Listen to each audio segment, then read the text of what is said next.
In this video, I am going to show you how to use FNB Virtual Card in store. Step 1. Load your virtual Visa card into a digital wallet for Apple Pay. Open the wallet app on your iPhone. Tap the plus sign in the upper right corner. Choose credit or debit card and tap Continue. Follow the prompts to add your virtual Visa card details. You can either enter the details manually or use your iPhone's camera to capture them. Verify your card if needed, following the instructions from your card provider. For Samsung Pay, open the Samsung Pay app on your compatible Samsung device.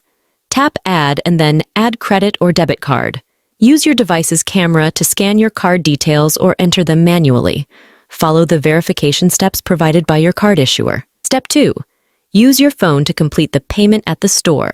When ready to pay, unlock your phone. You might need to open the digital wallet app depending on your device and settings.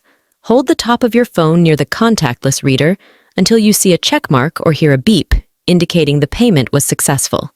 Follow any additional instructions from the cashier or the payment terminal, such as entering a PIN or signing a receipt. Thank you for watching. Please don't forget to like and subscribe for more.